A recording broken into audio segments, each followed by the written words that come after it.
Ang problema ay binibigyan ng kahulugan bilang hindi ka nais-nais o nakakapinsalang sitwasyon na dapat harapin para mapagtagumpayan. Nang isinilang tayo sa mundo, ay kakambal na natin ang mga problema na kaakibat sa bawat araw. There's no such thing as life na walang problema. And any form of success ay kailangan dumaan sa mga problema. Kaya naman, kung gusto mong umasenso sa buhay, ang isa sa pinaka-importanting skills na kailangan mo ma-develop ay ang ability na ma-handle ang problema ng tama. Kaya naman sa video na ito ay share ko sa iyo ang magagandang bagay na nagbibigay ng problema mo at ma-handle mo ito ng maayos. Let me share with you a story. May isang isla dito sa Pilipinas na may isang munting puno.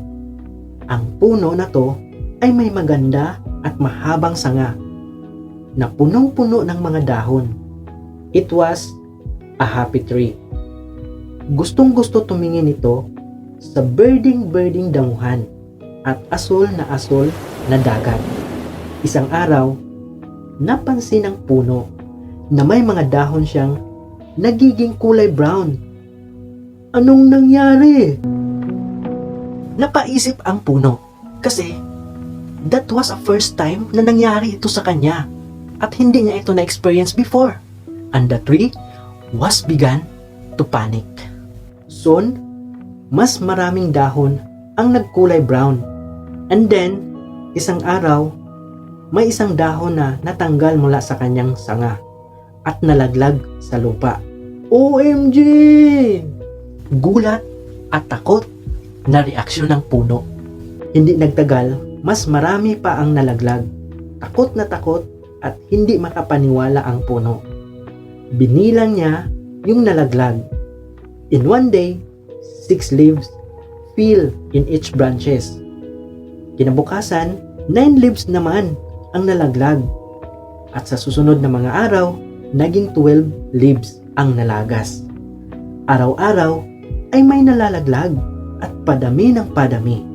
Kaya naman, napasigaw yung puno. Oh no! I'm dying! Nawawala na siya ng pag-asa na may biglang napalipad na ibon. Nakita ng ibon na malungkot yung puno. Kaya naman, dumapo siya sa sanga nito. Sabay tanong, anong problema mo, puno? Ba't ka malungkot? Sumagot yung puno, mamamatay na yata ako. Ha? Bakit mo naman nasabi? Nag-alalang tanong ng ibon. Kasi, nauubos na yung mga dahon ko.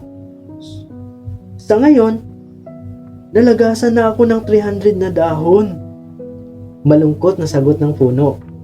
Ah, yun lang ba? Nangingiting sagot ng ibon habang lumingon sa paligid. Hindi mo alam, no? Kasi, ikaw lang ang nag-iisang puno dito. Hindi ka pa nakakamit ng ibang puno sa buhay mo. Kaibigan, yung na-experience mo ay nangyayari rin sa lahat ng puno sa buong mundo. Really? Anong ibig mong sabihin? Nagtatakang tanong ng puno. Ngumiti ulit yung ibon sabay sabing, bibigyan kita ng mga importanteng mensahe sa araw na to.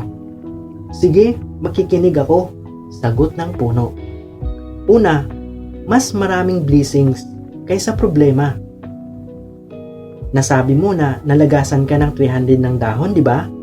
Binilang mo yung mga dahon na nalagas, tama? Tanong ng ibon. Yap, ang dami na nun.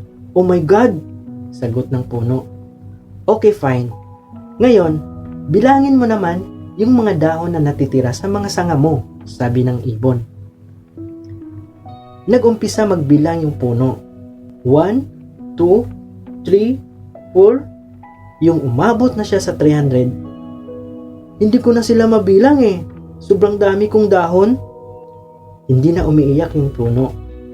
Exactly! You are bearing a very important truth, sagot ng ibon. And he continued, tandaan mo na mas marami ang blessings mo kaysa mga problema. End of the story. Tandaan mo lagi, kapag nakafocus ka lang sa isang problema, maraming opportunities ang magiging invisible para sa'yo. Dahil tao tayo, try to analyze bakit kinakaharap natin ang ganitong sitwasyon. Kung wala kang gagawin, nothing will be happen.